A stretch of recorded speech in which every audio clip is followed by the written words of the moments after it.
Thank you guys so much. Thank you.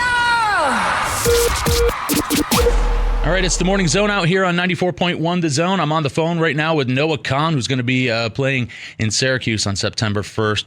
So, Noah, I heard word around the campfire is that when you were really young, you wrote a letter to yourself about your future. Is that true? That's true, yep. When I was in the 5th grade or the 6th grade, our math teacher had us all write letters to ourselves to open up at graduation. And I wrote in the letter that if I didn't have a record deal by the time I opened it up, that I had failed and that I wasn't, Jesus. I didn't do what I was supposed to do and I didn't work hard enough. And when I was a senior in high school, I opened my letter at graduation and I read it. And at that time, I had received a record deal from Republic Records. And I was, on my way to being a professional musician. And I guess I made my childhood self proud. Except he was a very demanding childhood self. Like what a standard to set, Yeah, kind of an unrealistic goal. But I was glad that I accomplished it. Put him at the door of a bar, make him a bouncer. Like, my God, back off yourself. It was like the inverse of having like a really strict father who wanted me to go to medical school. It was like my childhood self wanted me to be a musician really bad. So you kind of manifested that. That's cool. That's very cool. All right. So I mentioned Styx Season earlier. Now, this song has been driving me crazy ever since I heard it, just over the past couple of months. Because when I first heard it, I was going through some serious stuff, and I listened and started thinking about, and I literally started thinking you had a surveillance team follow me around, write down everything I was doing, and then you wrote a song about it. So my question to you is, did you have a surveillance team follow me around, write down everything I was doing, and then write a song about it? Because it hit hard. No, Zach, of course not. The patient is becoming self-aware. No, we would never do that. No one's watching you. Go get him. No, we didn't have a surveillance team following you around. I just collected some of your trash and hair particles. Okay. Your garbage. That's where it all went. Gotcha. Yeah.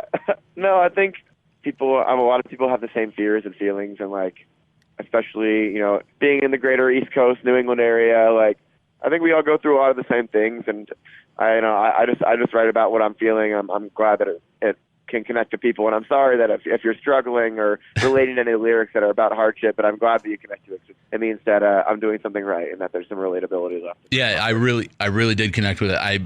I was house sitting for my sister the first week I was back here, and this was just a few weeks ago, and I probably listened to that song about 16 or 17 times in a row, just bawling my eyes out. I can admit that. I was just bawling my eyes out. Obviously, the song it's about a breakup. Now, I'm a firm believer of second chances.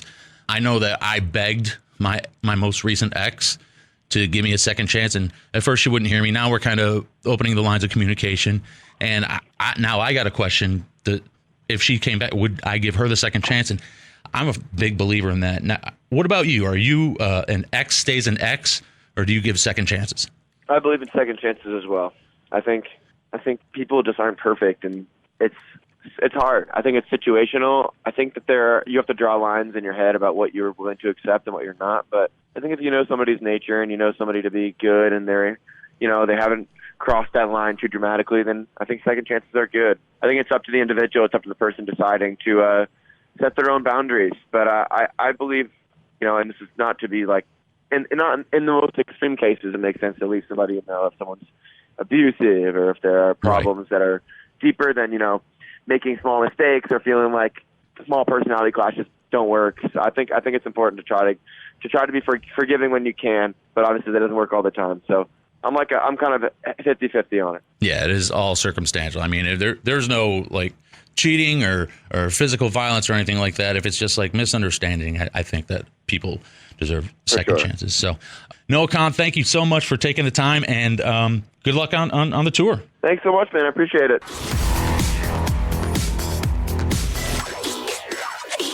Thank you. Good night.